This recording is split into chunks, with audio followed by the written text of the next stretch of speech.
हाँ, तो मेरे प्यारे बच्चों, कैसे हैं आप लोग?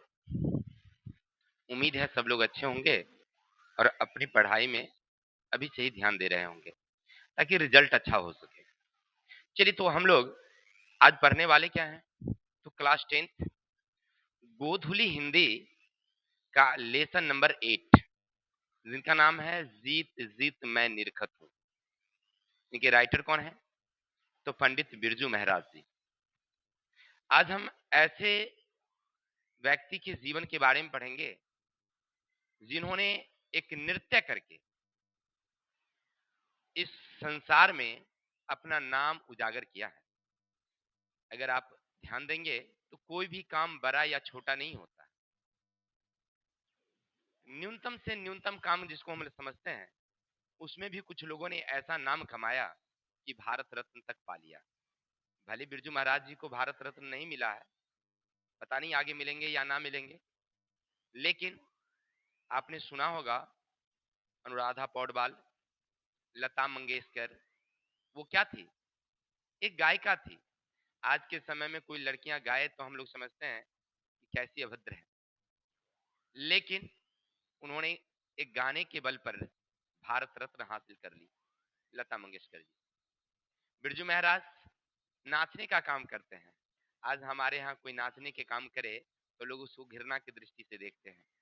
क्या इसकी जिंदगी है, नाचता है सबके नहीं। लेकिन बिरजू महाराज नाचते ही हैं, विदेशों गए हैं नाचने के लिए, और आज नाच के बल पर ही उनके बारे में पढ़ने का मौका मिला है। सबसे बड़ी बात यहाँ ये है, यानी कोई भी काम बड़ा नहीं होता, छोटा नहीं होता है। जो जहाँ है अच्छा प्रदर्शन करे, अच्छा नाम होगा। आपने सुना होगा उस्ताद बिस्मिल्लाह खां शहनाई वादक थे और विश्व रिकॉर्ड भारत रत्न तक पा लिए हैं। यानी कहने का अर्थ है, समझ ही गए होंगे आप लोग, कोई बड़ा नहीं कोई छोटा नहीं। तो आज पहले हम लोग क्या पढ़ेंगे? लेखक परिचय पढ़ेंगे, फिर चैप्टर के बारे में पढ़ेंगे, और उसके बाद यहाँ से जो भी बनने वाले ऑब्जेक्टिव क्वेश्चन है उसके बारे में पढ़ेंगे। ठीक है? बस करना क्या है, ध्यान से आपको सुनना है, सब कुछ समझ में आएगा। तो चलिए, सबको रेडी है? शुरू करें? बहुत अच्छी बात। देखिए, आज जो हम लोग पढ़ेंगे, पहले ये शीर्षक है, उनका नाम क्या है? तो जीत जीत मैं निरखत हूँ। अब देखिए, शीर्षक का क्या नाम हुआ? जीत जीत मैं निरखत हूँ। मतलब क्या? निरखत का मतलब होता है प्रसन्न होना, खुश होना। यानी हम जो कार्य कर रहे हैं, इसमें जो हमें सफलता मिलती है, उसी में मैं प्रसन्न हूँ, खुश हूँ। चलिए, ये हिंदी की कौन सी विधा है? साक्षात्कार। अब कहेगा सर ये क्या होता है? कहानी तो समझ रहे हैं, निबंध तो कल आप समझा दिए थे तो समझ में आ गया कि किसी पर लेख लिखना। नहीं, गाय पर लेख लिखना तो निबंध है, गांव पर लेख लिखना निबंध है, शहर पर लेख लिखना निबंध है कि नहीं? तो जिसके बारे में लिखा जाए तो वो निबंध हुआ। चलिए, बहुत अच्छी बात। कोई कोई स्टोरी के टाइप का है तो उसको हम लोग कहानी कहते थे। लेकिन साक्षात्कार का क्या मतलब? तो साक्षात्कार का मतलब होता है किसी के जीवन के बारे में जानना, व्यक्तिगत जीवन। हाँ, तो वही साक्षात्कार है। आप जिसको जीवनी कह रहे हैं वही साक्षात्कार है। किताब की लैंग्वेज में क्या है वो?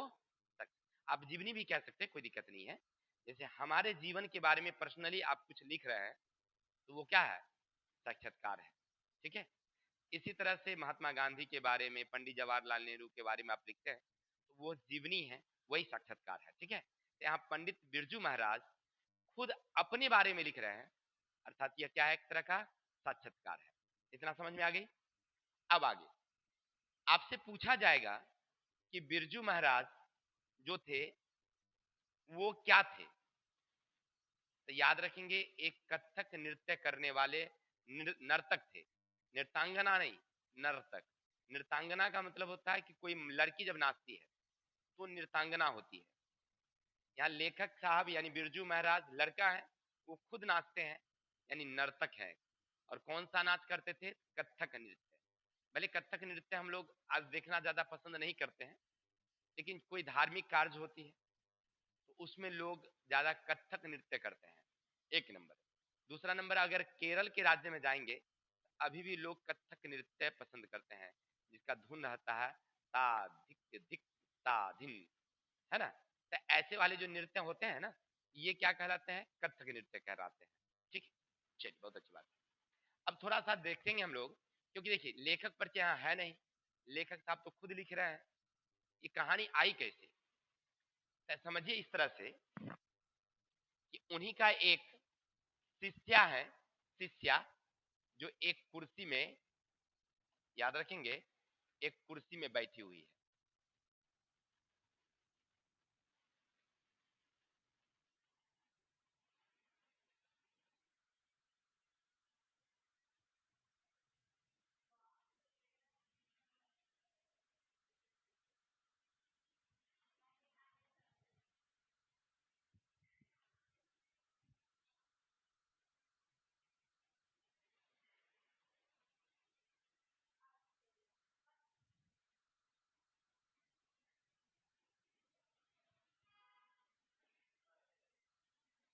ये क्या है? रश्मि जी हैं, इनकी एक बाजू में ऐसे समझिए एक माइक लगी हुई है, और यहीं सामने जो है कौन बैठे हुए हैं? बिरजू महाराज जी बैठे हुए हैं।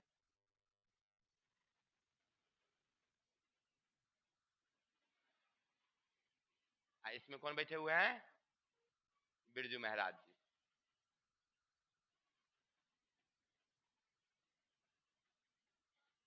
चलिए, समझ रहे हैं ना? यानी एक तरह का इंटरव्यू है। ये क्या है? इंटरव्यू। यानी उन्हीं की एक शिष्या है जिनका नाम है रश्मि जी। उन्होंने बिरजू महाराज से जो जो पूछा है, यानी इंटरव्यू, नहीं देखे होंगे आप लोग टेलीविजन में कि एक तरफ एक जो रिपोर्टर होते हैं वो बैठे होते हैं, सामने एक व्यक्ति बैठे होते हैं और उनसे उनके बारे में पूछा जाता है, तो वही पूछ रहे हैं। ठीक है, चलिए, तो आप तो समझ गए कि क्या हुआ कि रश्मि जी पूछ रहे हैं।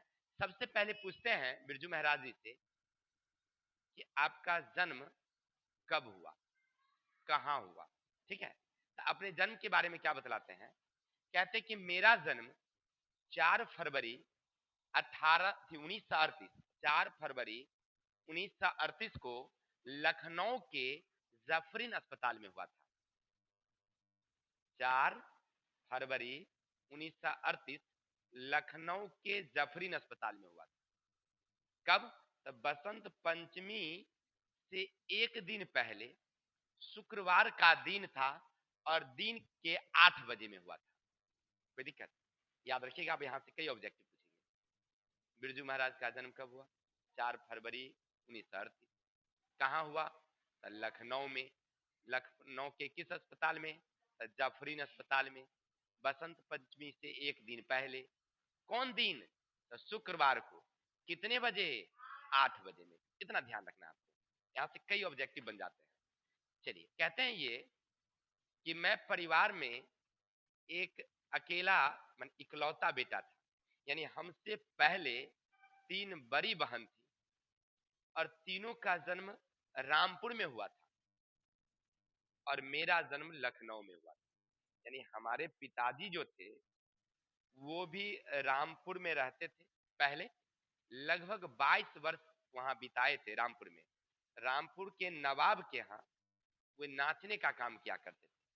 अर्थात कुल मिलाकर अगर देखा जाए तो बिरजू महाराज के जितने भी परिवार के लोग थे, यानी उनकी पीढ़ी, सब नाचने का ही काम करते थे। पहले जो राजा महाराजा हुआ करते थे पहले के जमाने में, अपने यहाँ ना मनोरंजन के लिए, जैसे एक रंग सभा होती थी, रंग सभा में वो क्या करते थे, वहां पर मंच लगी रहती थी नाचने वालों के लिए, वहां पर ये लोग जाते थे, इनको बुलाया जाता था। राजा अपने मनोरंजन के लिए बजाने वाले गाने वाले सब लोग वहां पहुंचते थे, और ये लोग नाच करके राजा का मनोरंजन क्या करते थे। बुलावा आता था कि आपको आज हमारे यहाँ नाचना है, कोई राजा फिर बुलाता था, कोई दूसरे राजा बुलाता था। अक्सर रायपुर में जो है ना ये 22 वर्ष रहे थे वहीं पर। तो कहते हैं कि जब वहां हमारे पिताजी रहते थे, तो इसी बीच हमारी 3 बहन की जन्म हुई थी।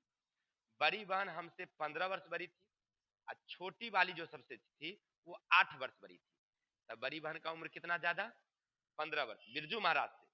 और छोटी बहन कितनी बड़ी? 8 वर्ष। यानी 8 वर्ष के बाद परिवार में एक लड़का हुआ था। तो समझ रहे हैं कितनी खुशी होगी? नहीं, यानी कहने का अर्थ है कि बिरजू महाराज कहते हैं कि हम परिवार के इकलौते बेटे थे, इसलिए काफी खुशी हुई। और हम लोग किस घराने से थे? लखनऊ घराने के 7वीं पीढ़ी थे, यानी हमारे 7वें पीढ़ी तक लखनऊ में रह रहे थे। हमारे इससे पहले, उससे पहले यानी 7वां पीढ़ी हम लोग थे, यानी बाबा के बाबा होंगे, नहीं, यहाँ रह रहे थे। लेकिन हमारे पिताजी नाचने के लिए कहाँ जाते थे? रामपुर। और घर कहाँ था हमारा? लखनऊ। तो लखनऊ से रामपुर, रामपुर से लखनऊ आना जाना रहता था, इसलिए दोनों के बीच में क्या बन गया था? एक संबंध। जैसे आप जिस क्षेत्र में बराबर जाते हैं, जिस गांव में जाते होंगे, उस जगह पर आने जाने में आपको कोई हिचक नहीं होगी, एक जाना पहचाना लगता होगा। जिससे आप लोग घर से जैसे कुमकुम उधर से इधर आती है, रोज रोज नहीं आती है, इसको थोड़ा सा जाना पहचाना लगता है। यही इसको अगर भेज दिया जाए उधर भोजपुर की तरफ, कभी नहीं जाती है, तो इसको लगेगा कि अब्बू जैसा जगह है, नहीं। बार बार रामपुर से आना, लखनऊ आना, लखनऊ से रामपुर जाना, तो इस तरह से एक संबंध बन जाता है। ये कहते हैं बिरजू महाराज जी। अब आगे क्या होता है समझिएगा। जन्म के बाद वो कहते हैं कि लगभग माँ की उम्र कितनी रही होगी? 28 वर्ष। उस समय उनकी माँ की उम्र कितनी थी? 28 वर्ष। और लगभग 22 वर्ष पिताजी वहां पर रहे थे। नवाब साहब के यहाँ ये नौकरी करते थे। मैं ऐसी मौखिक समझा देता हूँ।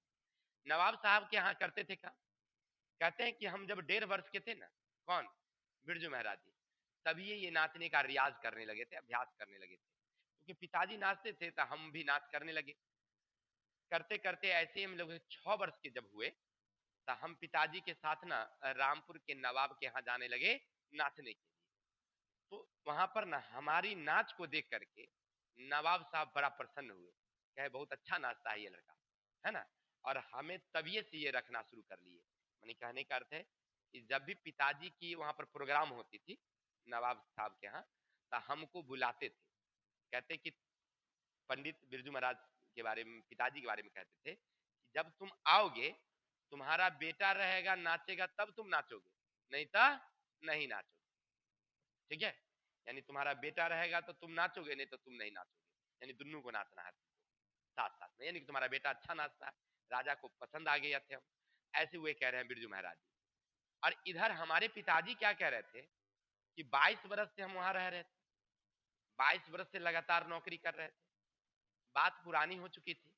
इनकी इच्छा थी कि अब यहाँ से हमारी नौकरी छूट जाए, यानी राजा हमको नहीं बुलावे, अच्छा रहेगा नौकरी छूट जाए। इसलिए वहां हनुमान जी की एक मंदिर थी।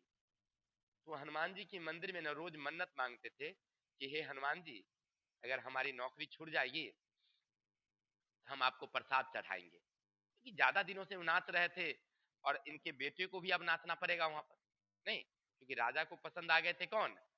बिरजू महाराज जी। इसीलिए वो कहते हैं कि हमको नौकरी यहाँ से छूट जाए, इसलिए पिताजी मन्नत मांगते। और नवाब साहब ये सख्त आदेश दे दिया कि बेटा तुम्हारा रहेगा तभी तुम नाचोगे, नहीं तो तुम भी नहीं नाचोगे। आप पिताजी तो चाह भी करते थे कि नौकरी हमारी छूट जाए, इसीलिए इसके बाद ना वो नौकरी छोड़ देते हैं। मैंने राजा कह देता है बस हम नौकरी मतलब नाचने नहीं जाते हैं, नौकरी हमारी छूट जाती है। क्योंकि मन्नत मांगे हुए थे, नौकरी छूट गई, तो हनुमान जी को प्रसाद चढ़ाते हैं और लोगों में वितरण भी करते हैं कि चलो आज हमारी ये काम से छुटकारा मिल गया। लंबे अरसे से वो नाच रहे थे। कहते हैं कि 6 वर्ष का समय था, नाचने का तो हम अभ्यास कर ही रहे थे, अच्छा नाच ही रहे थे। और इसी बीच ना हम नाचने के लिए कलकत्ता भी गए थे पिताजी के साथ में, क्योंकि उनके पिताजी अच्छे नाचते थे। इनकी बुलाहट कहीं कहीं हुआ करती थी। कई राज्य के जाते थे, कानपुर जाते थे, लखनऊ जाते थे, मिर्जापुर जाते थे, जौनपुर जाते थे, रायगढ़ जाते थे, लखनऊ जाते थे, माने कई जगह ये नाचने के लिए जाते थे। इनकी बुलाहट कलकत्ता हुई, तो ये पिताजी के साथ गए थे कलकत्ता। इनके चाचा भी साथ में थे, यानी उनके चाचा का नाम था शंभू महाराज। शंभू महाराज, इनके पिताजी और बिरजू महाराज तीनों गए थे नाचने के लिए। कहाँ? कलकत्ता। क्योंकि नाचने वाले घराने से थे, तो परिवार तो सब नाचता ही था, ये भी चले गए उनके साथ। अब पिताजी कहते हैं जहां जहां जाते थे नाचने के लिए ना, तब बिरजू महाराज को ले जाते थे और वहां पर रियाज करवाते थे, अभ्यास करवाते थे। कहते हैं कि कलकत्ता में जब हमने नाचा, फर्स्ट प्राइज मिलने वाली थी और हमें ही मिला। यानी हम 6 साल के थे तभी वहां नाचे थे, तो पहली बार हमें पुरस्कार मिला था कलकत्ता में। ठीक है, मेडल मिला, चेन मिला और क्या क्या। तो हमारे चाचा ना थोड़ा हमसे तो जलते ही थे, लेकिन कहते हैं कि छोटे बड़े मियाँ तो बड़े मियाँ, छोटे मियाँ सुभान अल्लाह, यानी कहने का अर्थ है कि बाप तो तुम्हारा इनाम पैबे करता था और तो भी पा लिया रे यार ना, छोटा बच्चा को। इसके बाद कहते हैं कि वहाँ खाने पीने की चीजों में जो आई थी उनमें ऑमलेट थी। तो हम तो ऑमलेट नहीं खाते थे, लेकिन हमारे चाचा जी खाते थे, शंभू महाराज, ठीक है। तो वही खाए और हम खाते थे दाल। तो जब ऑमलेट आया तो हम नहीं खाए, तो चाचा जी खाए ऑमलेट, हम नहीं खाए। तो उन्होंने कहा कि ये छाछ खाएगा, दाल का छाछ मैंने पानी नहीं। फिर मूंग की दाल की बात आई कि मूंग की दाल है, तो हमने खाया। इस तरह से कलकत्ता का प्रोग्राम हुआ। फिर वापस जब हम घर आए, उसी समय हमारा जो एडमिशन था दिल्ली के हिंदुस्तानी डांस म्यूजियम में, हिंदुस्तानी डांस म्यूजियम एक स्कूल थी जिनका नाम था निर्मला जी के संचालन में चलती थी।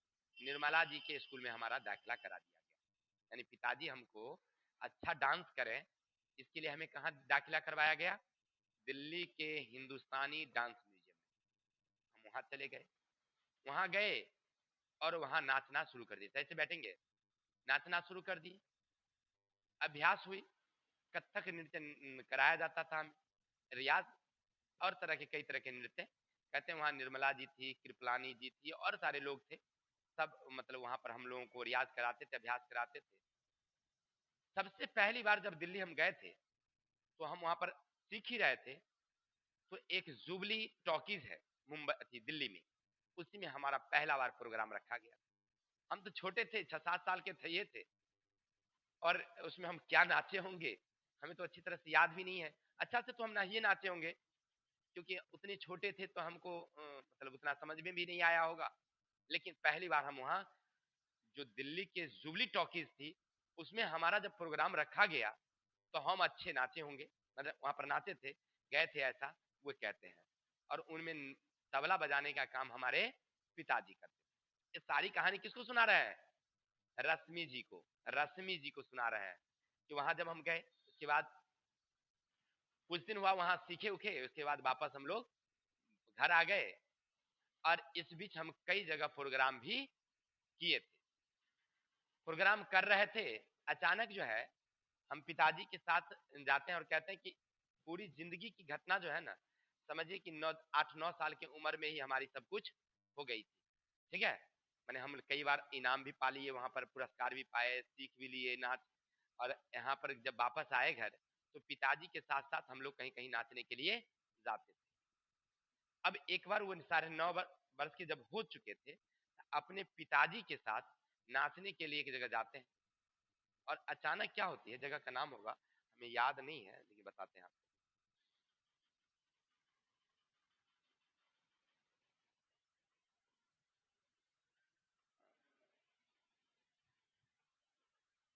नाम जगह का मैं बताऊं,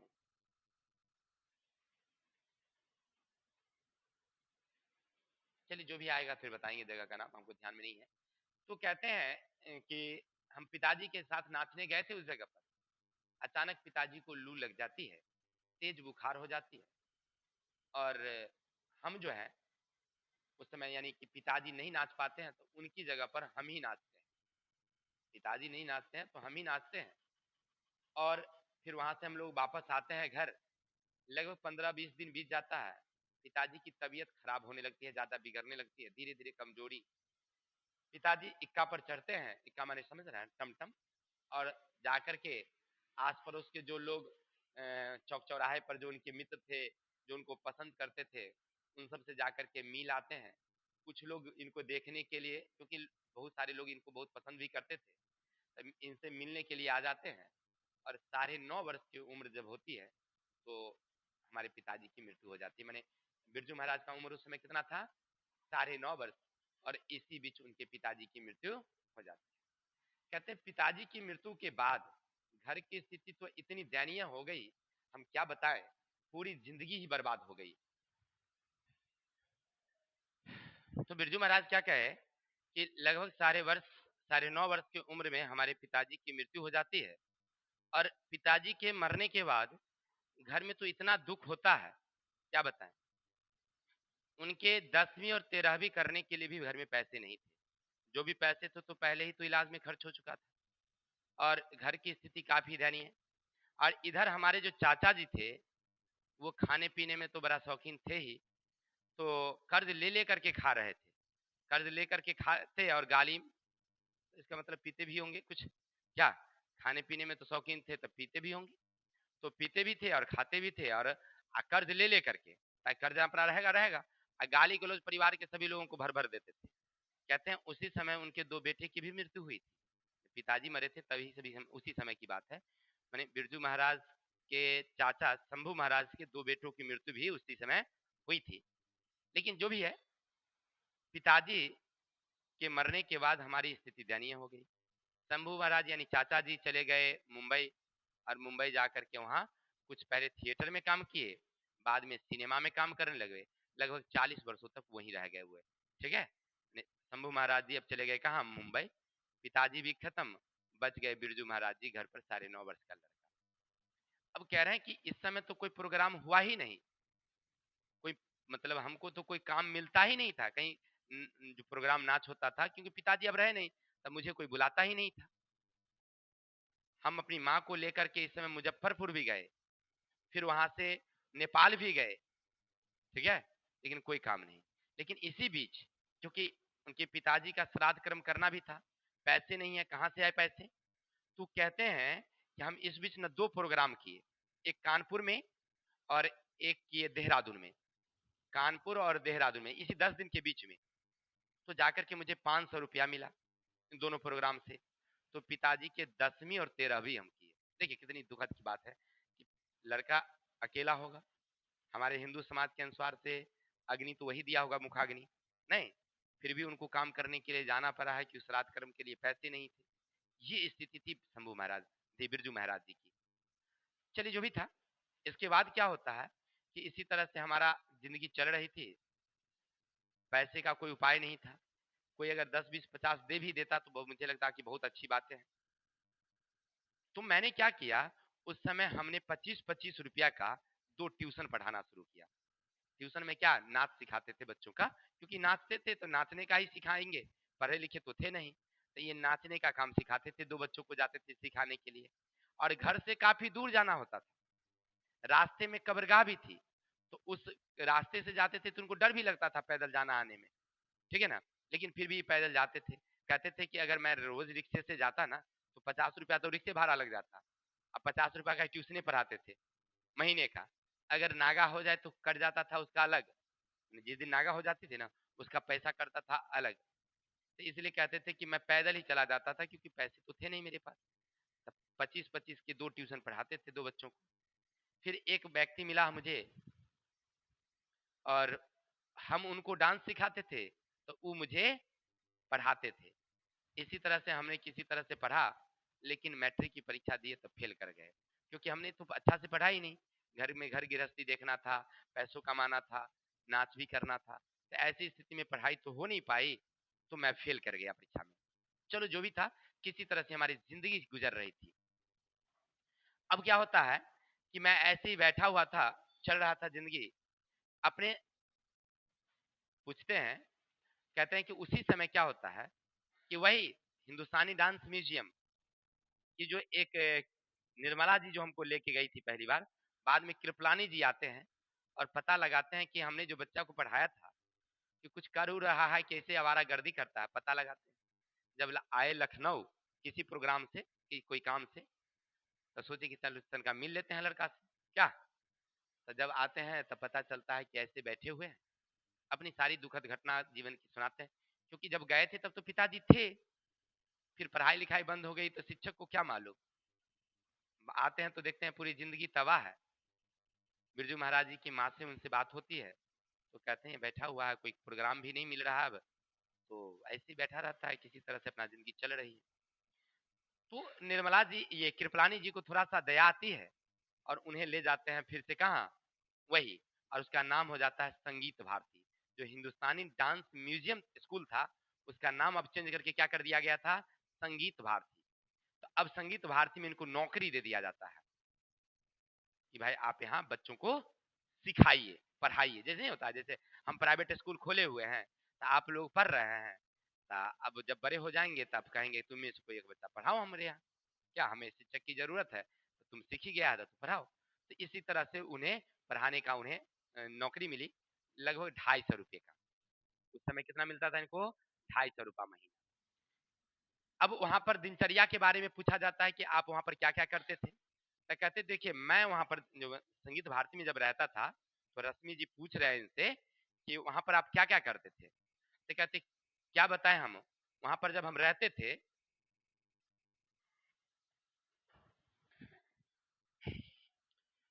तो कहते थे कि संगीत भारती में जब मैं रहता था ना, तो वहाँ क्या होता था कि हम सुबह 4 बजे उठ जाते थे। चाहे वो ठंडा रहे, गर्मी रहे, कोई भी सीजन रहता था, उठ जाते थे। उसके बाद हम न 3-4 घंटे रियाज करता था। रियाज का मतलब हुआ नाचने का अभ्यास। अंधेरे कमरे करके शीशे के सामने खुद नाचते थे, अभ्यास करते थे, ताकि किसी तरह का कोई हमें कमी ना नजर आए। प्रयास। उसके बाद फिर वापस आते थे कमरे पर। वहाँ बच्चे भी थे, क्योंकि इनकी शादी हो चुकी थी उस समय, तो बच्चे भी थे।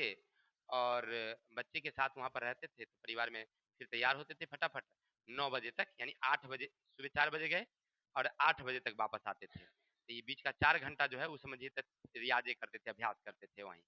और उसके बाद फिर वापस आते थे घर, तैयार होते थे, 9 बजे हम पहुंच जाते थे संगीत भारती। फिर वहां पर जाते थे हम लोग, पढ़ाने का काम, फिर शाम को वापस आते थे, फिर से वही बात। यानी इस तरह की काम हम लोग वहां पर रोज करते थे, दिनचर्या हमारी थी। कभी कभी नाचते नाचते थक जाते थे, तो कई तरह की संगीत यंत्र था, जैसे हारमोनियम थी, तबला थी, ढोलक था, बांसुरी थी, सितार, गिटार, ये सभी हम बजाया करते थे। पहले तो हम लोग सितार और गिटार बजाना छोड़ दिया शुरू में ही, क्योंकि उसकी हाथ की जो है ना, थोड़ी सी ना, जैसे हम लोग यहाँ के ठेला कहते हैं, ठेला जैसा हो गया था, तो वो हो जाता था, तो इसीलिए हमने वो छोड़ दिया था। हारमोनियम बजाते रहे, तबला बजाते रहे, और सबसे ज्यादा दिन तक हम बांसुरी बजाए हैं। यानी कहने का अर्थ है कि इनको कई तरह के वाद्य यंत्र भी बजाने का अभ्यास था। ये सब वाद्य यंत्र भी बजाते थे और नाचते बड़ा अच्छे थे। चलिए, दिल्ली के जो संगीत भारती थी, वहां रह रहे थे। इसके बाद दिल्ली में ही इनका रहना सहना हो गया, और जैसे ही वहां पर गए थे, अभ्यास हुआ, उसके बाद फिर से वहां पर एक प्रोग्राम होता है। कहाँ? कलकत्ता में। तो दिल्ली से जाते हैं कलकत्ता प्रोग्राम में, और कलकत्ता के प्रोग्राम में जब नाचते हैं, तो समझिए इतना सुंदर नाचते हैं, इतना बढ़िया नाचते हैं, कि इनकी जिंदगी में एक नया मोड़ वहां से आ जाता है। और वहां तो जो इनकी प्रशंसा होती ही है, सब दर्शक लोग तालियां बजा बजा करके इनका उत्साह बढ़ाता है। पेपर में निकल जाता है, कल होकर के जितने पेपर थे ना, सब पेपर में निकलता है, पूरे हिंदुस्तान के पेपर में निकल जाता है कि कलकत्ता के इस तरह से नाचने वाले एक नर्तक जो हैं, बहुत सुंदर नाचे हैं। उनके बाद इनको मुंबई बुलाया जाता है नाचने के लिए। अब मुंबई जब जाते हैं, तो समझिए लगभग पूरे भारतवर्ष में इनका नाम, और उसके बाद विदेश के कई देशों में इनकी आमंत्रण होता है। बर्मा जाते हैं, कनाडा जाते हैं, जापान जाते हैं, जर्मनी जाते हैं, कई देश के प्रोग्राम में ये जाते हैं। समझिए, तो आप समझ रहे हैं कि किसी नाचने वाले को अगर इतने जगह बुलाया जाता है, तो आमदनी क्या रहा होगा, हम अंदाज कर लीजिए। खूब अच्छी खासी इनकी आमदनी होने लगती है। शुरुआत के दिनों के बारे में बतलाते हैं कि जब हम संगीत भारती में थे, तो हमें अपने कमरे से संगीत भारती में जाना आना, बस से जाना पड़ता था, तो पैसे मुझे ज्यादा लगते था। तो इसलिए हमने वो साइकिल खरीद लिए थे, पुराना वाला साइकिल। कहते हैं वो साइकिल आज भी है मेरे पास, हम बेचते नहीं साइकिल, वो आज भी रखे हुए है साइकिल। उसके बाद थोड़ा सा पैसा हुआ, तो एगो स्कूटरी खरीदे। पहले तो स्कूटरी ही चलता था, मोटरसाइकिल वाला ये राजदूत ये सब नहीं चलता था। स्कूटरी स्कूटरी खरीदे कि एक दिन क्या हुआ, चलाने के क्रम में वो पुलिस से धक्का मार दिए। तब फिर उसको छोड़ दिए कि भाई हमसे ये ना होने वाला है। तो एक पुरानी जो है कार खरीदे, 2-4 बार पुरानी पुरानी कार ही खरीदे। बाद में बैंक से लोन लेकर के, इसको नहीं कहते ईएमआई पर, बैंक से लोन लेकर के एक नई एम्बेसडर कार खरीदे थे हम। ठीक है। इसके बाद तो लगातार कई बदलते गए जिंदगी में, नहीं। तो इस तरह से अपनी जिंदगी के बारे में रसीम जी को वो बता रहे हैं। अब रसीम जी पूछते हैं, अच्छा तो एक बात बताइए, आप अपने शादी के बारे में बताइए। तो कहते हैं कि देखिए, शादी के बारे में हम क्या बताएं, मुझे तो अच्छी तरह से याद भी नहीं है। 9.5 वर्ष की उम्र में तो पिताजी की मृत्यु हो गई। घर में कोई पैसा वैसा था नहीं, जिंदगी बड़ी तंग गुजर रही थी। अब माँ की एक चिंता सताने लगी कि पिताजी है नहीं, घर में आमदनी नहीं है, लड़का कुछ कर नहीं रहा है। तो शादी करेगा तो कौन करा? पता नहीं कैसे ही कहीं से कोई लड़की उड़की का प्रोग्राम आया होगा, झटपट में शादी कर दिए। 18 वर्ष की उम्र में उनकी शादी हुई थी, मात्र 18 वर्ष की उम्र में। पहले के समय में तो ऐसे हो ही जाता था। हम लोगों को भी 18-19 वर्ष में हुआ होगा, या 20 वर्ष में ज्यादा ज्यादा हुआ होगा, हमको भी उतना ध्यान नहीं है, लेकिन 18-19 वर्ष में तो हो ही गया होगा। क्योंकि हम मैट्रिक का परीक्षा दिए थे, इंटर का परीक्षा नहीं दिए थे, पास हो गया था। अब समझ लीजिए कि हमारी उम्र क्या रही होगी। क्या अब अभी आप लोग देख रहे हैं कि मैट्रिक कारवाला का तो कोई पूछो ताछ नहीं होता है कि शादी उदी करिएगा कि नहीं करिएगा। कोई कोई लड़की के परिवार में ऐसा होता है कभी कभी। अभी भी लड़कियों को वाले भी नहीं पूछा। मैं जब बी आर कर लेती है, इंटर आर पास कर जाती है, तब उनके पिताजी सोचते हैं कि क्या किया जाए। हम लोग लड़का थे तो मैट्रिक इंटर करबो नहीं किया, फिर नहीं श्री गणेशाय नमः हो गया। चलिए जो भी था, तो कहते हैं बिरजू महाराज जी की हमारे जीवन के साथ बड़ा दुख वाला समय था, और शादी 18 वर्ष की उम्र में हुई। अच्छा से याद भी नहीं था, लेकिन जो भी शादी हुआ समझिए अच्छा नहीं हुआ मेरे लिए। क्योंकि मैं चाहता था कि मैं कुछ अच्छा करूं, कुछ नाचूं अच्छा से, कुछ लोगों को प्रदर्शन दूं अच्छा से, या मैं अपने चाचा के साथ, शंभू महाराज के साथ मुंबई जाना चाहते, फिल्मों में काम करना चाहते थे। लेकिन हुआ ही नहीं, क्योंकि घर गृहस्थी हो जाती है तो लोग उसमें उलझ जाता है। मम्मी अकेली थी, 3 बहनें थी, फिर इसमें परिवार हो गया, तो सब में उलझ करके हम रह गए, हम कुछ कर भी नहीं सके। अपनी शादी के बारे में वो बतलाते हैं, ठीक है। फिर रसीम जी पूछते हैं तो अच्छा ठीक है, अपनी मम्मी के बारे में थोड़ा सा बताइए हम। तो कहते हैं कि माँ मेरी जो थी ना वो अच्छी थी। आज मैं जो कुछ भी हूँ अपनी माँ की बदौलत हूँ। क्योंकि जब हम घर पर रहते थे तो पिताजी हमें रियाज कराते थे, अभ्यास करवाते थे नाचने का। तो हमारे पिताजी ही हमारे फर्स्ट गुरु थे, क्योंकि पढ़े तो थे नहीं। नाचने का काम किससे सीखे थे? पिताजी से। तो पिताजी बचपन में हमें घर पर सिखाते थे, और मैं नाचता था तो जज का काम करती थी माँ। मैंने कौन नाच रही है अच्छा से, मैंने पिताजी नाच रहे हैं या हम नाच रहे हैं, इसका जजमेंट कौन करती थी? माँ करती थी। माँ देखती थी, पिताजी नाचते थे, हम देख करके सीखते थे, और माँ ही फैसला करती थी।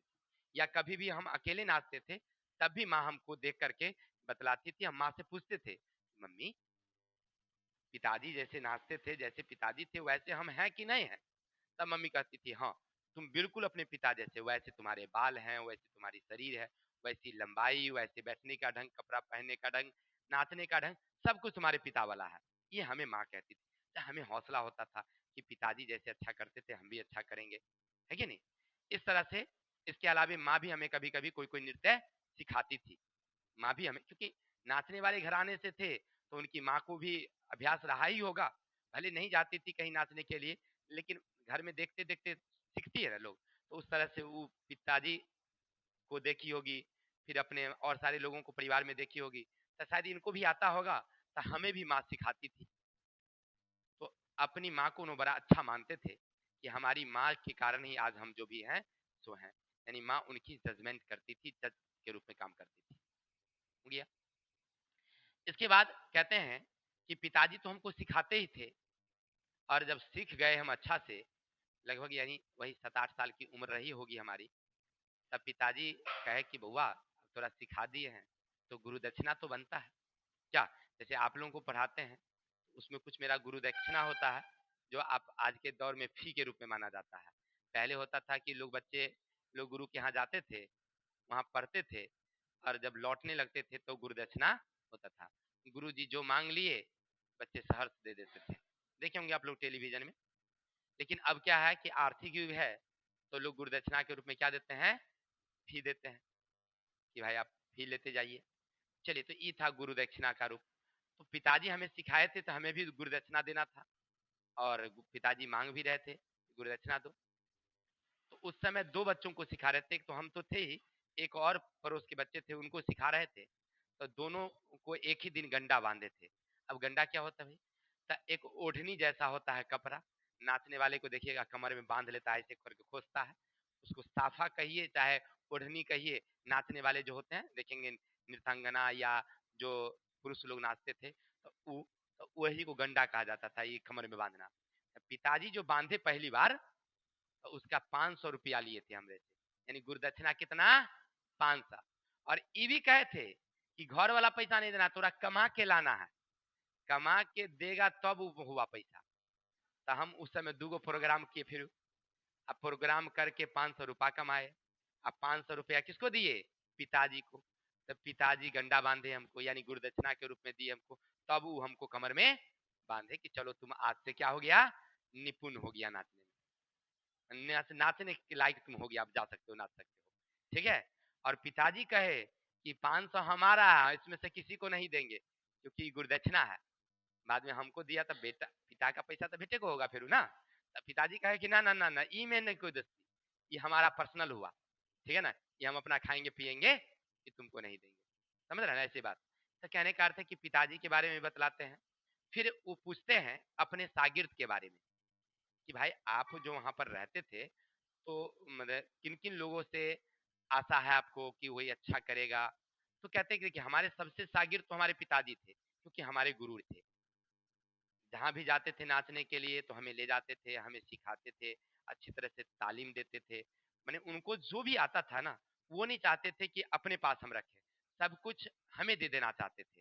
मैंने कहने का अर्थ है कि हमारे पिताजी की एक खासियत थी कि जो भी चाहते थे, मैंने जो उनके पास जो भी कलाएं थी, वो चाहते थे कि मैं सब कुछ अपने बच्चों को दे दूं, या जिसको वो सिखाते थे चाहते थे उसको दे दूं। ठीक वही बात, शागिर्द तो हमारे पिताजी रहे, इसके अलावा हमारे और शागिर्द रहे हैं जिनमें रश्मि जी खुद है। कहते हैं कि जब हम दिल्ली में रहते थे तो कोई भी जो बड़ी लड़कियां आती थी सीखने के लिए, नाचने के लिए, तो हमारे पास नहीं आती थी, क्योंकि हमारा उम्र तकरीबन 18-19 साल का था। और बड़े महाराज जो थे, मैंने सिखाने वाले जो होंगे पहले से, तो वो लोग बड़े उम्र के थे। तो जो भी लड़कियां आती थी नाचने के सीखने के लिए, जो बड़ी लड़कियां होती थी, वो हमारे यहाँ नहीं आती थी, वो बड़े महाराज जी के ही आ जाते थे। क्योंकि उनका ऐसा मानना था कि हो सकता है कि ये अच्छा नहीं सिखाता होगा, वो अच्छा सिखाते थे बड़ी महाराज, वो पहले से अभ्यासरत थे। या ऐसा भी होता है कि जो ज्यादा पुराने हो जाते हैं उनमें अनुभव एक ज्यादा होता है। और लड़कियों में एक ऐसी होती भावना होती है कि वो जो मतलब ज्यादा अनुभवी है उन पर ज्यादा विश्वास करता है, कि उनको लगता है कि ना ये ज्यादा अनुभवी है, इनको ज्यादा नॉलेज है। तो लड़कियां अपना ज्यादा भरोसा उन पर रखती है कि ये अच्छे करेंगे हमारे लिए। तो हमारे यहाँ कोई नहीं आता था शुरू में। बाद में पहली लड़की थी रश्मि जी, जो अभी इंटरव्यू कर रही है, वही लड़की पहली बार इन पर विश्वास करती है और ये इनके लिए मतलब उनके यहाँ पढ़ने के लिए आ जाती है। कहते हैं समझिए कि मैं क्या बताऊं, वो बड़े घर की लड़कियों की तरह उसमें शाश्वती है, यानी कुछ अच्छे करेंगे, ऐसा मुझे विश्वास है।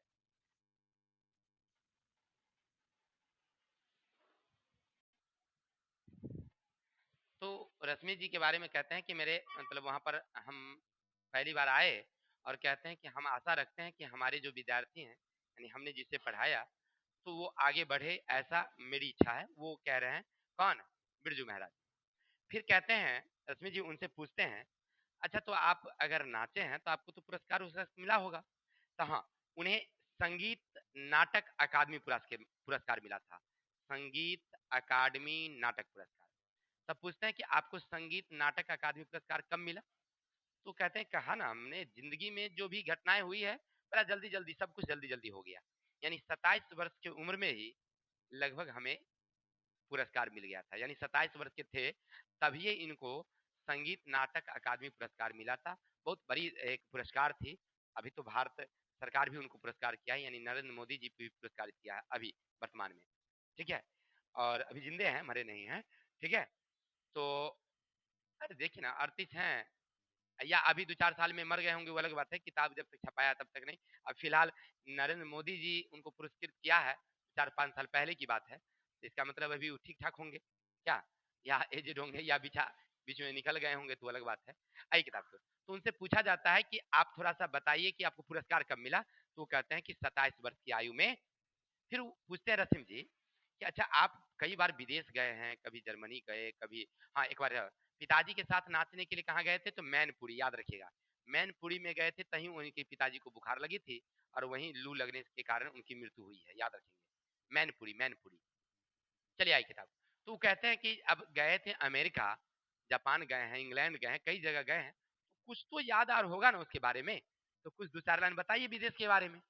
तो कहते हैं कि अरे क्या बताएं भाई, हम तो एक बार गए थे अमेरिका, नाच रहे थे, वहां से 2 लड़का दौड़े दौड़े आया संगीत हॉल में, और हम हमारे बारे में पूछा हमको कि नाचने से मजा उजा आ रहा है ना, तो हमने कह दिया यस यस यस। यानी कहने का हम अंग्रेजी हमको थोड़ी आता था, हिंदी तो हम पढ़ भी नहीं करते थे, अंग्रेजी का कहाँ वैल्यू ना। तो वो लोग अपना पूछा तो उसके हिसाब से हमने बोल दिया यस यस यस। यानी कहने का अर्थ है कि वहाँ अमेरिका की बात, अमेरिका के हॉलों में नाचा। फिर पाकिस्तान में आए, पाकिस्तान में नाचे, तो वहां पर भी लोग हमारी नाच से प्रसन्न हुए और सब लोग चिल्लाने लगे सुहान अल्लाह सुहान अल्लाह। समझ रहा है ना। तो इस तरह से विदेश की कुछ यादों को वो दोहराते हैं कि हम लोग वहां पर गए थे। फिर कहते हैं कि आप बचपन में मंच पर कुछ अनुभव बताइए कि जब नाचने के लिए जाते थे तो अपनी बचपन की कुछ यादें बताइए।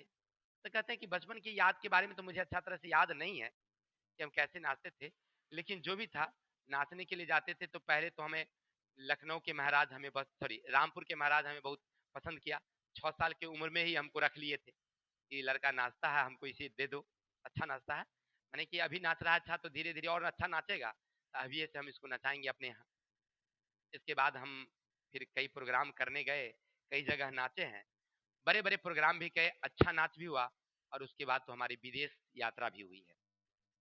फिर उनसे पूछा जाता है, रश्मि जी पूछते हैं अच्छा तो बताइए कि केवल रातें में नाचते थे कि दिनों में नाचते थे। तो कहते हैं कि नहीं नहीं देखिए, प्रोग्राम में होता था तो रात में भी हम लोग नाचते थे, दिन में मंच लगता था तो मंच दिन में भी नाचते थे। जैसे रात में गए नाचने के लिए तो 9-10 बजे में प्रोग्राम शुरू हो जाती थी, जैसे अभी देखे होंगे अपने यहाँ वो शुरू हो जाती थी, तो हम लोग वहां पर नाचते थे, लगभग 1:30-2 बजे तक नाचते थे। नाचने के बाद फिर हम लोग आराम करते थे। फिर दिन में 9-10 बजे में महफिल लगती थी। शादी विवाह के दिनों में आप देखे होंगे या नहीं भी देखे होंगे, क्योंकि आस पड़ोस में ऐसा होता नहीं अब, पहले होता था 2 दिनों की शादी होती थी, तो लोग नाच वाले करते थे, नाच को ले जाते थे, तो रात में बाराती दूरा उरा शादी उदी के प्रोग्राम जब होता था, दूरार लगने के बाद बारात उरात खा लेता था, इधर तब तक नाच का प्रोग्राम शुरू है। लोग खा करके आते थे आराम, कोई सोने वाला सोता था, कोई देखने वाला अपना देख रहा है, ठीक है। 2 बजे 3 बजे तक अपना प्रोग्राम हुआ, जिनको सोना है सोइए। उसके बाद फिर सुबह होता था, लोग नाश्ते पानी यार करने के बाद 9-10 बजे में फिर से शुरू हो जाता था महफिल। सब लोग बैठते थे, अपना नाच हो रहा है, 4 बजे तक प्रोग्राम होता था। यही बिरजू महाराज कहते थे कि हम लोग वहां पर इस तरह से दिन में भी करते थे रियाज, मैंने जैसे जरूरी। अब तो वो सब कहानी खत्म हो गई, लड़का वाला कौन नाच कर आता है भाई। अब तनका हुआ तो 2-4 गो नृत्यांगना को बुला लीजिए, आप भोजपुरिया गाना पर बाहर रसलीला हो रहा है कि नहीं। अरे डीजे बजाएंगे आ रात रात भर नचाएंगे हो रहा है, नहीं तो ये वाला होता है। अब पहले बिरजू महाराज वाला कहानी नहीं होता। तो ये कहते हैं कि हम लोग रात में भी करते थे प्रोग्राम और दिन में भी, जैसा जो लोग हम लोगों को बुलाते थे उस हिसाब से हम लोग काम करते थे। फिर कहते हैं कि अच्छा ठीक है बताइए, आप तो तब भी नाच रहे थे, यानी 1938 में उनका जन्म हुआ है और 38 से 6 वर्ष की उम्र में ही नाचना शुरू कर दिए, तो तब से लेकर के अभी तक नाचते आ रहे हैं। आज भी लोग नाच रहे हैं, कुछ लोग नहीं नाच रहे हैं। तो कहते हैं कि पहले वाले नाचने वाले लोगों में और आज के नाचने वाले लोगों में थोड़ा सा बताएंगे कि क्या अंतर है। तो कहते हैं कि देखिए, हम लोग जो नाचते थे या पहले वाले जो लोग नाचते थे, अपने मान सम्मान इज्जत के लिए नाचते थे, इज्जत से नाचते थे, कोई अंग प्रदर्शन नहीं होता था। पहले भी लड़कियां अगर नाचती थी तो अंग प्रदर्शन नहीं, नहीं। लेकिन अब जो है नाचने वाले, जो या लड़कियां हो या लड़के हो, वो जब नाचने के लिए जाते हैं वो मान सम्मान इज्जत के लिए नहीं, पैसों के लिए नाचते हैं, अंग प्रदर्शन ज्यादा करते हैं। लड़कियां इतनी इतनी कपड़ा पहन लेगी, इतना पहन लेगी, अब पहुंच जाती है स्टेज पर, ये क्या है, अंग प्रदर्शन है। वो शरीर नाच नहीं दिखाती है, वो शरीर दिखाती है अपना, बस हो गया। तो ऐसे बात हमारे बिरजू महाराज कहते हैं कि पहले वाले और आज के नाचने वाले में बहुत सारा अंतर है। लोग पहले इज्जत के लिए करते थे, आज कर रहे हैं पैसों के लिए। तो इस तरह से दोनों के बीच में जो बातचीत होती है, और इनकी परम शिष्या कौन रही है, रश्मि जी पहले भी थी, सबसे पहली स्टूडेंट रही है। और आज तो कभी कभी ऐसा भी होता है कि कोई स्टूडेंट आपके जिंदगी में आता है कि थोड़ा सा लगाव उनसे ज्यादा रहता है, तो रश्मि जी का लगाव है, तो वो आज पूछते हैं अपने गुरु से ही कि अपनी जिंदगी के बारे में बताइए। तो जो जो वहां पर बतलाते हैं, जैसा जैसा प्रश्न पूछा जाता है, बिरजू महाराज उसी चीज को अपनी कहानी में लिखते हैं, और वही चीज आज आप पढ़ रहे थे। जीत जीत मैं निरखत हूँ। मैंने जैसे जैसे मुझे सफलता मिली है, मैं प्रसन्न होते गया कि चलो हमारी जिंदगी में कुछ अच्छा हो रहा है। ठीक है, दुखद जीवन भी आया, 50 रुपया 20 रुपया के लिए मोहताज, और आज दुनिया में क्या कर रहे हैं, और भारत के सबसे महान व्यक्ति जो भारत के प्रधानमंत्री जी हैं, उनसे इन्हें पुरस्कार मिला है। ये बहुत बड़ी बात है। पैसा की मतलब नहीं है, पुरस्कार किसी महान लोगों के हाथों से मिला हो, जो देश के प्रधानमंत्री हो, तो ये बहुत बड़ी बात होती है। क्लियर? चलिए तो चलते हैं, कहानी तो आप सुन ही लिए, पूरा कहानी हम अपनी भाषा में बताने का प्रयास किया है। अगर त्रुटि कहीं अगर रह गई हो तो उसके लिए क्षमा प्रार्थी हैं। हमने तो पाठ बाय पाठ देख करके बताया नहीं। बहुत सारे तो ऐसे होते हैं कि पूरा प्रोग्राम को लिख देते हैं और उसी को देख देख के सुना देते हैं, हो गया। हम जब भी कोशिश करते हैं मौखिक समझाने का प्रयास करते हैं। चलते हैं, अब यहाँ से ऑब्जेक्टिव क्वेश्चन आता है, आप लोग बताएंगे। पहला है, जीत जीत मैं निरखत हूँ, पाठ का संबंध किससे है? शंभू महाराज, लच्छू महाराज, बिरजू महाराज, किशन महाराज? बिरजू महाराज से, क्योंकि पूरी कहानी किसके बारे में है? बिरजू महाराज अपने बारे में लिखते हैं, तो इसीलिए इनका संबंध किससे रहेगा? बिरजू महाराज। आगे, जब पंडित बिरजू महाराज को संगीत नाटक अकादमी पुरस्कार मिला था, तब उनकी उम्र कब थी? 27 वर्ष की थी। उनकी उम्र कितनी थी? अभी जस्ट हम लोग पढ़े हैं, ये ए है, ये बी है, ये सी है, वो इधर क्वेश्चन गया है। चलिए, कितने वर्ष के थे वे? अगर ध्यान से सुने होंगे तो याद तो जरूर होगा। उनसे पूछा भी जाता है कि कब मिला था, तो कह रहे हैं कि 27 वर्ष की आयु में। आगे, पंडित बिरजू महाराज का जन्म कब हुआ था? 4 फरवरी 1938।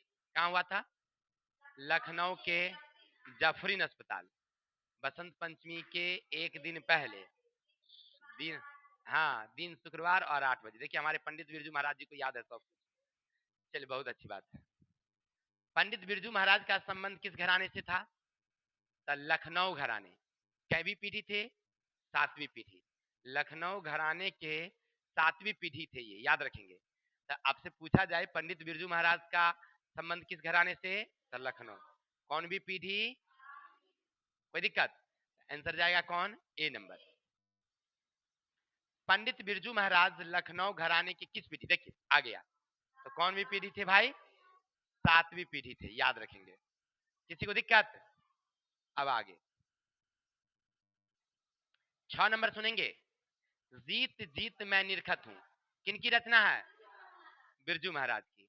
जीत जीत मैं निरखत हूं किनकी रचना है? यानी बी नंबर। कोई डाउट? आगे, जीत जीत मैं निरखत हूं साहित्य की कौन सी विधा है? तो साक्षात्कार है। साक्षात्कार क्यों?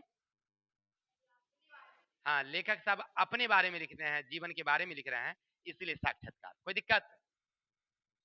अच्छा, ये आत्मकथा भी कह सकते थे ना, अगर साक्षात्कार नहीं रहता तो आत्मकथा लिख सकते थे, लेकिन यहाँ पर साक्षात्कार इसलिए क्योंकि एक व्यक्ति इनसे पूछता है, दूसरा लिख रहा है। केवल खुद ब खुद लिखते अपने मन से, तब होता आत्मकथा। लेकिन यहाँ एक आदमी पूछ रहा है, दूसरे आदमी बता रहे हैं, तो इसीलिए क्या हुआ? ये साक्षात्कार। पंडित बिरजू महाराज लखनऊ घराने की किस पीढ़ी के वंशज थे? अभी तो तुरंत हो ही गया था, ये गलती हो गया है, यहाँ पर 7वीं होगी, ये गलती लिखा गया, क्वेश्चन डबल आ गया है। पंडित बिरजू महाराज को किसमें महारत हासिल था? तो गायन में, भारतनाट्यम में, कथक नृत्य में, वादन में? कथक नृत्य के एक महान नायक थे, माने अच्छे नाचते थे। कथक नृत्य आप देखे होंगे, पैर में इतना घुंघरू बांधते पहले, थे ना, और ऐसे ऐसे मारेंगे, झन झन, फिर झन झन, है ना, और ऐसे ऐसे हाथ को नचाना है।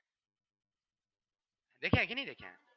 स्कूल पर तो आया था अपने विद्यालय पर। चलिए, पंडित बिरजू महाराज को किसमें महारत हासिल था? देखिए सब जगह का अपना अपना नाच होता है।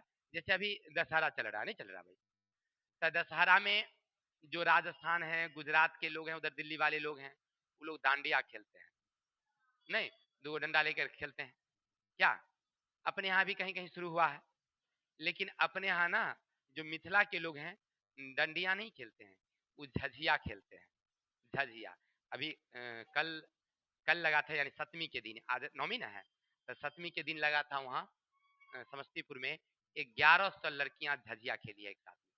1100 पंडाल बना था वहाँ बहुत बड़ा पूरे पटेल मैदान में। 1100 लड़कियां थी उसमें, सब वो माथे पर झजिया रखे होते ना, झबी जिसको कहते हैं हम लोग, कंथौरी, और वो नाच प्रोग्राम एक साथ की थी 1100 लड़कियां। पुरस्कार और वितरण हुआ है, आप लोग देखेंगे, देखिएगा ना फेसबुक पर मिलता है।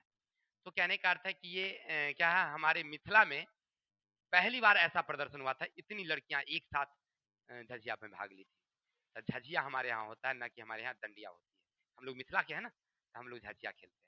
तो हर देश के अलग अलग, जैसे कहीं कुछ नाचता है कोई, अपने यहाँ कथक नृत्य लोग ज्यादा पसंद नहीं करते हैं, अपने यहाँ पसंद होता है अल्लाह रुदल वाला नाच, क्या नहीं, क्रिकेट क्रिकेट ढूम वाला नहीं होता है, देखेंगे नहीं देखे हैं, चलिए आए।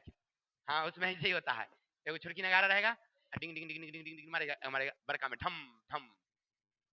हाँ पहले हम लोग बच्चा थे, नाच बगल में आता था, अब पहले ही नगारा में पहले नगारे गुनगुनाता था, डिम डिम डिम करके ठीक मारा, सब समझ जाता था कि अब नाच शुरू होने वाला है।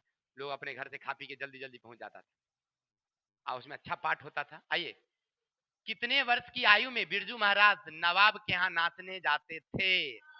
6 वर्ष की उम्र में। कितने वर्ष में? हिंदुस्तानी डांस म्यूजियम अकादमी कहाँ है? दिल्ली में था। और संगीत भारती कहाँ था? अरे वही तो नाम था उसका, जो हिंदुस्तानी डांस म्यूजियम था उसी का नाम हो गया था। अच्छा, बिरजू महाराज किस कला से संबंधित थे? नाट्य कला, नृत्य कला, संगीत कला, चित्रकला? नृत्य कला, नाचने का काम करते थे, नाटक नहीं करते थे। नाटक करना अलग चीज होता है। जैसे अल्लाह रुदल का पाठ हम करेंगे तो उसमें हम अल्लाह का रोल लिए, नहीं लिए, कोई रुदल का रोल लिया, कोई दूसरा, कोई तीसरा, तो वो हो गया नाटक। वो क्या हो गया? जैसे अपने यहाँ नाटक हुआ था, नहीं तो कोई अलग अलग पाठ किया था, तो उस तरह से वो नाटक हुआ। लेकिन बिरजू महाराज नाचते थे, मंच पर इनको गाना गाया जाता था, और में ही ता धिन धिन तक तक तक धिन में जाते थे नाचने के लिए।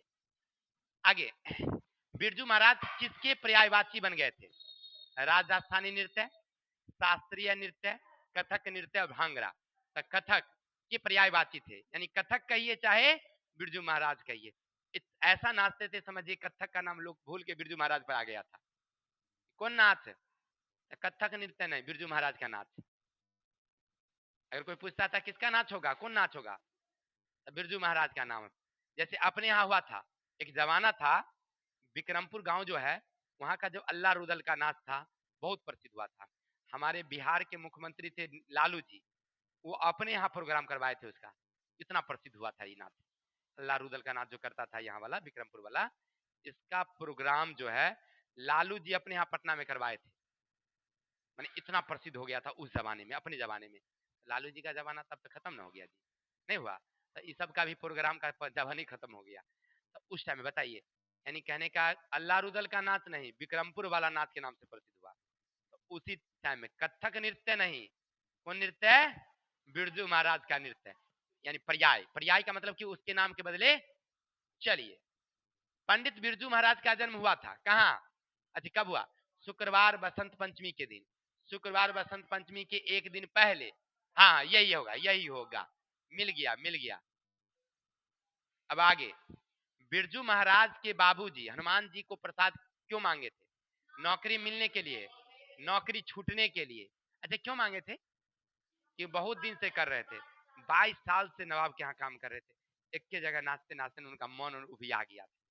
और एक बात और दूसरी बात ये भी कि वो उनके बेटा को भी पसंद कर लिए थे कि भाई तू अब यहाँ नाचेगा, तो इनके मन में ये भी रहा होगा कि हम तो नाचबे किए, अब हमरो बेटा अब नाचेगा यहाँ, यही जिंदगी हमारी बेटा जिए। वो भी हो सकता है, यहाँ स्पष्ट नहीं है, लेकिन में भी हो सकता है ऐसा, नहीं। चलिए आगे, बिरजू महाराज के शिष्या हैं, कौन है? रेशमी वाजपेयी, रसीम वाजपेयी, रेशमा वाजपेयी, कल्पना। तो रसीम वाजपेयी है, रश्मि ना है जी, देख लेते हैं, रश्मि है हमारे ख्याल से, रेशमी नहीं है, रसीम वाजपेयी है। हाँ रसीम वाजपेयी, इनकी शिष्या भी है और अभी रिपोर्टर भी बनी हुई है, सबसे प्रिय शिष्या वहाँ ही रही। उसके बाद तो बहुत सारी लड़कियां इनके यहाँ नाचने आती है, लेकिन पहली बार ये थी लड़की आती, इसलिए इनका ज्यादा महत्व रही है। दिल्ली में हिंदुस्तानी डांस म्यूजियम स्कूल किनका था? निर्मला जी, निर्मला जी, बिमला जी, श्याम जी, प्रतिभा जी, किसका था? तो निर्मला जी। चलिए आगे किसका था वो? आगे बाबूजी की मृत्यु के समय बिरजू महाराज का उम्र क्या था? साढ़े साढ़े 9 साल, यानी डी नंबर। कोई डाउट? अब आगे चलिए। बाबूजी के साथ पंडित बिरजू महाराज की आखिरी प्रोग्राम कहाँ था? मैनपुरी में था। देख रही कहते ना आएगा तो बताएंगे। देखिए ऑब्जेक्टिव में पूछ दिया। मैनपुरी में उनकी पहली सॉरी लास्ट वाली प्रोग्राम थी। अच्छा इनको पुरस्कार कब मिला था? सॉरी पहला पुरस्कार कहाँ मिला था? कोलकाता में मिला था। अच्छा आखिरी प्रोग्राम के समय बिरजू महाराज के बाबूजी कितने साल के थे? तो याद रखिएगा 54 साल के। ये हम नहीं बता पाए थे आपको, माने उनके मृत्यु कितने उम्र में हुई है? तो 54 वर्ष की उम्र में हुई है। ठीक है, याद रखिएगा। पंडित बिरजू महाराज को तालीम किसने दी थी? तालीम माने शिक्षा, नाचने की शिक्षा, पिताजी। क्लियर है? बिरजू महाराज ने गंडा बधाने पर बाबूजी को गुरु दक्षिणा के रूप में कितने राशि दिया था? 500 रुपया दिया था। देखिए सब याद है आप लोगों को भाई।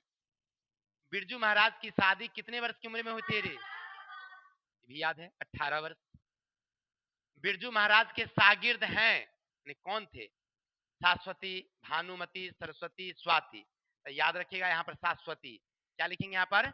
अब कहेगा सर जी शाश्वती क्या है? शाश्वती का मतलब नजदीकता समझिए। ठीक है, जैसे रश्मि जी को उन्होंने शाश्वती कहा वहां पर। जब उनसे पूछा जाता है कि आपके शागिर्द कौन, तब पहले तो हमारे पिताजी, फिर कहते हैं आपके शिष्य में कौन, तो कहते हैं कि आप ही तो हैं रसीम वाजपेयी, सबसे प्रमुख शिष्या, पहली शिष्या और हमारी शागिर्द। शागिर्द का मतलब होता है नजदीक। जैसे हम लोग नहीं, कभी कभी कुछ बच्चे हमारे यहाँ के हैं तो हम लोग ना कभी कभी अपनी डिटेल्स उनसे बात करते हैं, उनसे नजदीकियां बनी हुई है तो हम लोग सब कुछ डिटेल्स बात करते हैं।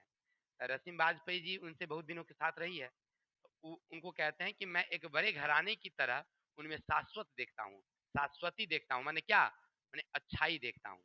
ठीक है, तो यहाँ पर क्या आएगा? शाश्वती। या रसीम वाजपेयी रहेगा तो रसीम वाजपेयी। आगे रसीम वाजपेयी संपादक हैं किसके? नटरंग पत्रिका के, रंगक्रम पत्रिका के, नटराज पत्रिका के, रंगमंच पत्रिका के। याद रखिएगा नटरंग पत्रिका के संपादिका हैं। ठीक है, माने रसीम वाजपेयी जो हैं शुरू में ही आपका होगा देखेंगे, वो नटरंग पत्रिका जो है संपादन करती है। कहीं होगा किताब में देखिएगा, हमको याद नहीं है कहां पर है, लेकिन ऐसे हमको याद है कि रसीम वाजपेयी किस पत्रिका का संपादन करती थी। ठीक है, चलिए आगे। रसीम वाजपेयी हैं नृत्यांगना, अभिनेत्री, गायिका, कवित्री। क्या है? तो नृत्यांगना है क्योंकि वो भी नाचने का सीखी है किससे? बिरजू महाराज। अभी तो रिपोर्टर है ना, उस समय नाचने का काम करती है। पंडित बिरजू महाराज हैं गायक, लेखक, नर्तक, नर्तक हैं। बिरजू महाराज का साक्षात्कार किसने लिखा है? अर्चना, शाश्वती, दीपा, रसीम वाजपेयी। रसीम वाजपेयी। अभी जो साक्षात्कार है वो कौन बता रही है? वही है। चलिए, पंडित बिरजू महाराज किस लड़के को डांस सिखाते थे? राधे श्याम बांग्ला को, गौरी शंकर बांग्ला को, सीताराम बांग्ला को, राधा मोहन बांग्ला को। देखिए मुझे याद नहीं है, रुक जाइए देख सकते हैं। ये सिखाते थे शुरू में नाम नाम नाम नाम नाम नाम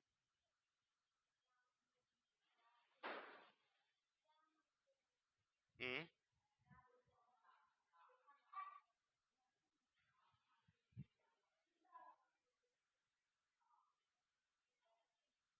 चलिए मुझे लड़का का नाम तो याद नहीं है। ट्यूशन 50 रुपये, संगीत भारती में काफी, रोड पर बच्चे को आयो वगैरह लखनऊ साइकिल। बता रहे हैं। चलिए इसको देख के बतलाते हैं।